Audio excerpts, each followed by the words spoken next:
নমস্কার বন্ধুরা, আমি তনুজা। এসো গল্প শোনাইতে তোমাদের সকলকে স্বাগত জানাই। আজকের গল্প মনে মনে, লিখেছেন শরদিন্দু বন্দ্যোপাধ্যায়। দ্বিজেনের কথা। আজ অফিস থেকে বাড়ি ফিরতে বড্ড দেরি হয়ে গেল। মিনা দেরি হওয়া ভালোবাসে না। তার মুখ একটু ভার হয়, চোখে গাম্ভীর্য ঘনিয়ে ওঠে, কিন্তু মুখ ফুটে তো কিছু বলবে না, কেবল ভেতরে ভেতরে জট পাকাবে। আশ্চর্য মেয়ে মানুষের স্বভাব। এই 5 বছর বিয়ে হয়েছে, এর মধ্যে একদিনও মিনা ঝগড়া করলে না। রাগ হলেই মুখ টিপে থাকে, শুধু আকারে ইঙ্গিতে জানিয়ে দেয় যে রাগ হয়েছে। কোপ যত্র ভ্রুকুট রচনা, বিগ্রহ যত্র মৌনম। কিন্তু আজ আর রাগ হতে দিচ্ছি না।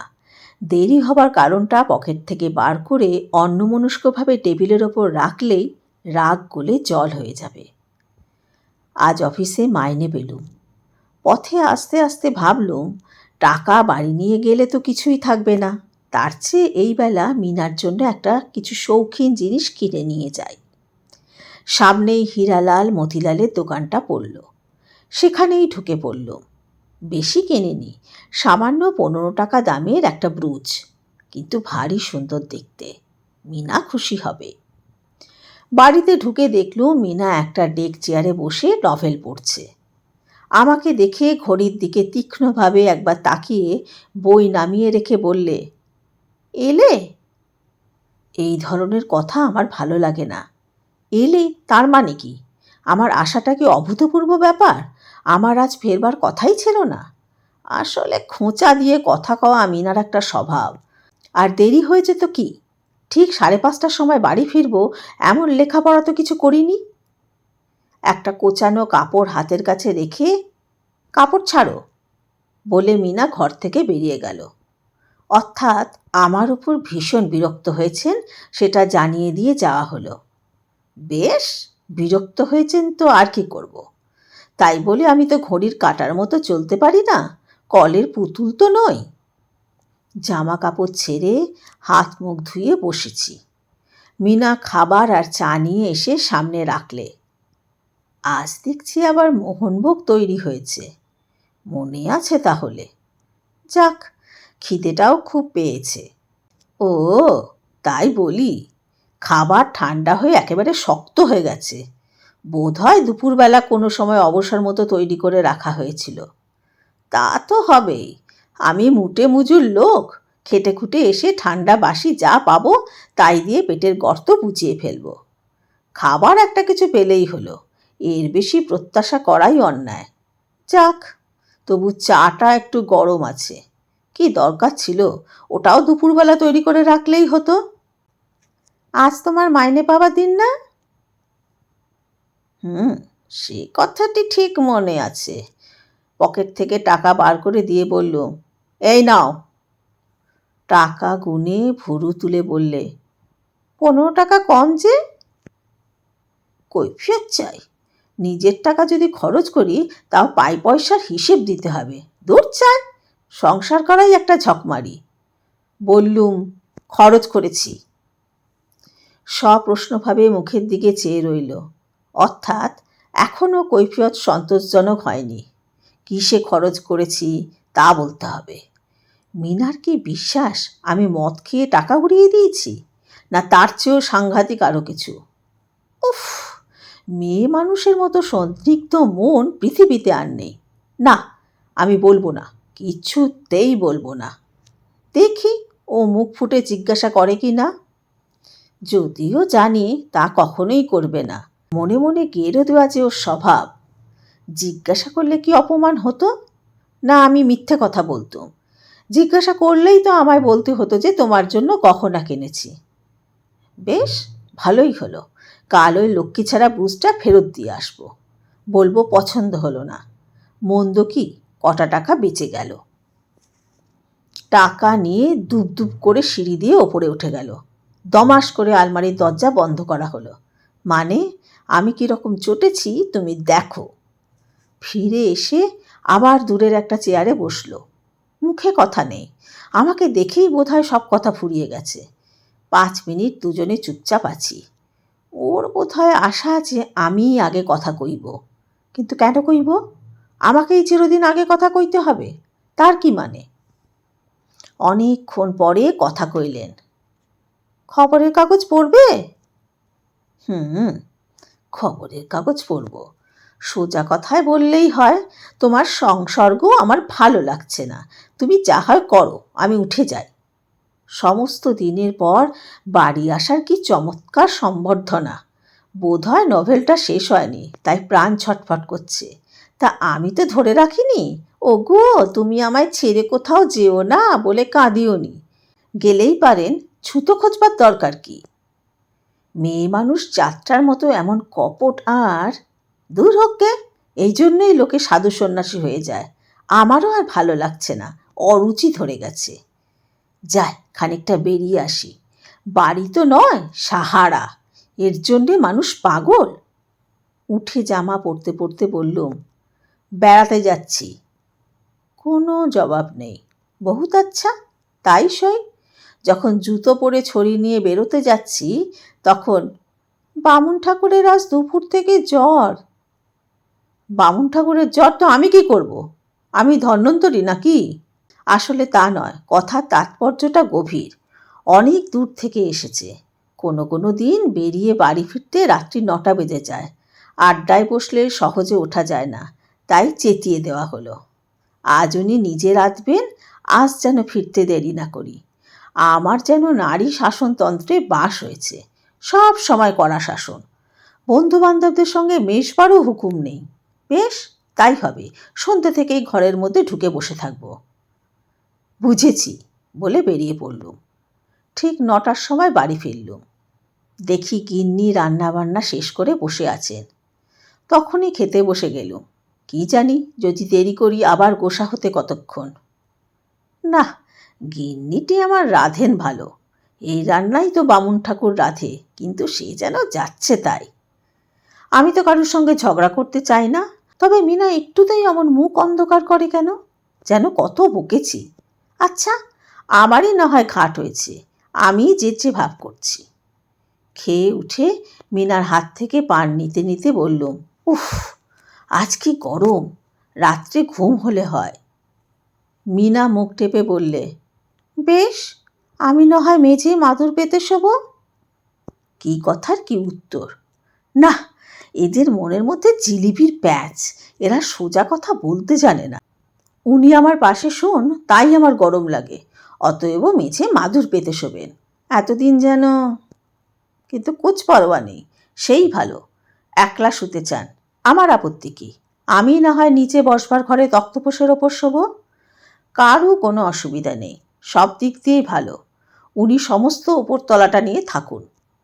বললুম, আমি নিচে তক্তপোষে শোবো, তোমার কষ্ট করবার দরকার নেই।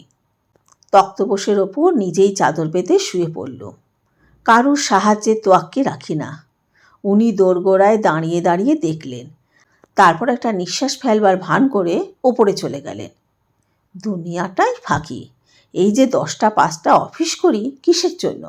এই ঘর দোর, বন্ধু বান্ধব, স্ত্রী পরিবার সব মিথ্যে, মায়া। বেদান্ত ঠিক বলেছে, মায়া। ঘুম আসছে। রাত্রি 11টা বেজে গেল। ঘুমোই। ধুত্তার, কি হবে ও কথা ভেবে, যত সব। কে? মিনতির কথা।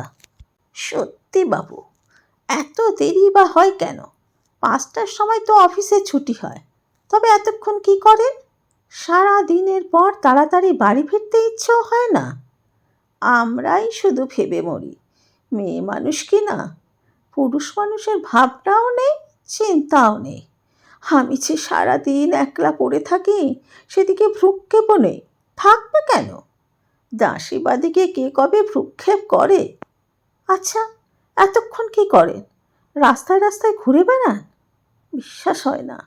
তবে কি জানি, বুঝতেও পারি না, ভাবতেও ভালো লাগে না। আজ সকাল সকাল খাবার তৈরি করে চায়ের জল জড়িয়ে রেখেছি। ঠান্ডা খাবার খেতে পারেন না, আবার খাবার দিতে দেরি হলেও বিরক্ত হন, কিন্তু বুঝে বুঝে আজই দেরি করছেন। জানি তো ওকে, মাথার টনক নড়ে। আজ আমি ঠিক 5টার সময় গরম খাবার তৈরি করে রেখেছি কি না? আজ বোধহয় 6টার আগে বাড়ি ঢোকাই হবে না। কিছু বলতেও ভয় করে। এমন মুখ ভারী করে থাকবেন যেন কি ভয়ানক অন্যায় কথাই বলেছি। কিচ্ছুটি বলবার জো নেই। অমনি পুরুষ মানুষের পৌরুষে ঘা লাগবে, মুখ এতখানি হয়ে উঠবে। ওরকম মুখ অন্ধকার করে থাকার চেয়েও বকাও ভালো। কেন বকেন না? বকলেই পারেন। ওরকম মুখ বুঝে শাস্তি দেওয়া আমি সইতে পারি না। 6টা বাজলো, এখনো দেখা নেই। খাবারগুলো জুড়িয়ে জল হয়ে গেল। কেন যে এত করে মরি তাও জানি না। স্ত্রীকে কষ্ট দেওয়া, মনে দুঃখ দেওয়া ওদের স্বভাব।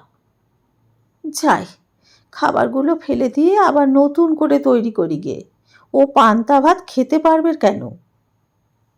না, আজ সত্যিই বকবো। কেন উনি এত দেরি করবেন? আমি কি কেউ নই? সমস্ত দিন পরে বাড়ি আসবেন, তাও 2 ঘন্টা দেরি করে। কেন, বাড়িতে বাঘ আছে না ভাল্লুক আছে? দিনান্ত দেখতে ইচ্ছে করে না? আমার তো না, পুরুষ মানুষের সেসব বালাই নেই। সে শুধু এই পোড়া মেয়ে মানুষের। এই 5 বছর হলো বিয়ে হয়েছে, একদিনের জন্যে কখনো বাপের বাড়ি যেতে ইচ্ছেও হয়নি।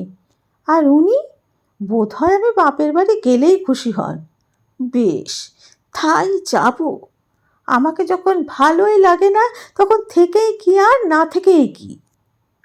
ওই যে আশা হচ্ছে, মুখ হাসি হাসি। তা তো হবেই, কত ঘুরে ফিরে বেরিয়ে চেরিয়ে আসা হলো, মুখ হাসি হাসি হবে না?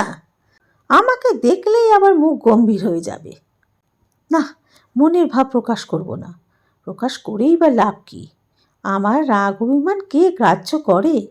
তার চেয়ে একখানা বই নিয়ে বসি, যেন কিছুই হয়নি। উনি এসে বাড়ি ঢুকলেন। মুখে অনুতাপ বা লজ্জার চিহ্ন মাত্র নেই, যেন দেরি করে এসে ভারী বাহাদুরি করেছেন। ঘড়ির দিকে তাকিয়ে দেখলাম 6:15। বই মুড়ে রেখে খুব ঠান্ডাভাবে জিজ্ঞাসা করল, এলে? অমনি মুখ অন্ধকার হয়ে গেল, যেন কে সুইচ টিপে বিদ্যুতের আলো নিভিয়ে দিলে। কি বলেছি আমি? এলে? বলাতেই এত দোষ হলো? তাছাড়া আর কি বলতুম? যদি বলতুম এত দেরি করে এলে কেন, তাহলে কি ভালো হতো? তা নয়, আমাকে দেখেই মুখ অমন হয়ে গেল। আমি বাড়িতে না থাকলে বোধহয় খুশি হতেন। কিন্তু তাই বলে তো আমি চুপ করে থাকতে পারি না। তাড়াতাড়ি কাপড় দিয়ে খাবার আনতে গেলুম।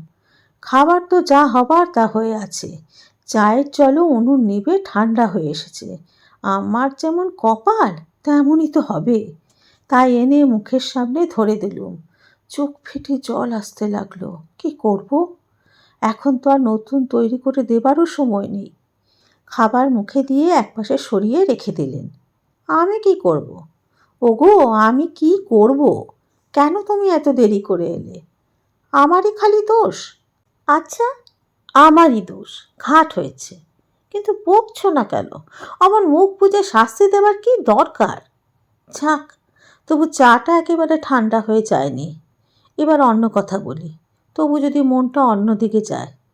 জিজ্ঞাসা করলুম, আজ তোমার মাইনে পাবার দিন না? কথার জবাব দিলেন না। উঠে গিয়ে পকেট থেকে টাকা বার করে হাতে দেওয়া হলো, যেন টাকার জন্যই আমি মরে যাচ্ছিলুম। আমি খালি টাকাই চিনি।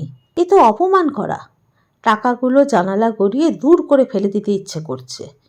উফ, আমার মরণও হয় না। টাকা গুনে দেখলুম 15 টাকা কম। এই 1 ঘন্টার মধ্যে 15 টাকা কি করলেন? হাতে টাকা এলে আর রক্ষে নেই, অমনি নয়ছয় করবেন। না বাপু, আমি আর পারি না। হয়তো কতগুলো বই কিনে বসে আছেন, কিংবা কোনো বন্ধুকে ধার দেওয়া হয়েছে। বন্ধুকে ধার দেওয়া মানেই? বললুম, 15 টাকা কম যে? উত্তর হলো, খরচ করেছি। আমি যেন তা জানি না। খরচ না করলে টাকাগুলো কি পকেট থেকে ডানা মেলে উড়ে যাবে? মানে কিসে খরচ করেছেন তা বলা হবে না। সত্যিই তো, আমাকে বলতে যাবেন কেন? ওর নিজের টাকা নিজে খরচ করেছেন। আমাকে তার হিসেব দিলে যে অপমান হবে।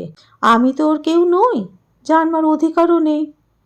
যাই, টাকাগুলো ওপরে বন্ধ করে রেখে আসি, নইলে এখনই হয়তো মনে করবেন কি মনে করবেন উনিই জানেন, মনের মধ্যে গিট দেওয়ার স্বভাব তো।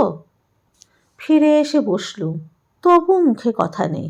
আচ্ছা, চুপ করে দুজন মুখোমুখি কতক্ষণ বসে থাকা যায়? আমার উপর বিরক্ত হয়েছেন বললেই তো পারেন। আর কথা কইতে ইচ্ছে না হয় তাও খুলে বললেই হয়। না বাবু, মিছিমিছি অমন মুখ ভার করে থাকা আমার ভালো লাগে না। খবরের কাগজটা টেবিলের ওপর রাখা হয়েছে, বোধ হয় ওইটা পড়বার জন্যই মন ছটপট করছে। তা পড়লেই তো পারেন, হাত পা গুটিয়ে বসে থাকবারই কি দরকার? বললুম, খবরের কাগজ পড়বে? মুখখানা আরও অন্ধকার হয়ে উঠল। কিছুক্ষণ চুপ করে বসে থেকে উঠে পড়লেন, কাপড় জামা পরতে লাগলেন। তারপর মুখ কালো করে বললেন, বেড়াতে যাচ্ছি। আবার কি অপরাধ করলুম? বেশ, বেড়াতে যাচ্ছেন যান, আমার সঙ্গ 1 মিনিটও ভালো লাগে না, সে তো আমি জানি। কিন্তু এদিকে যে বামুন ঠাকুরটা দুপুর থেকে জ্বরে পড়েছে, কখন উনি এসে 1 ফোঁটা ওষুধ দেবেন এই পিত্তেশ করে রয়েছে।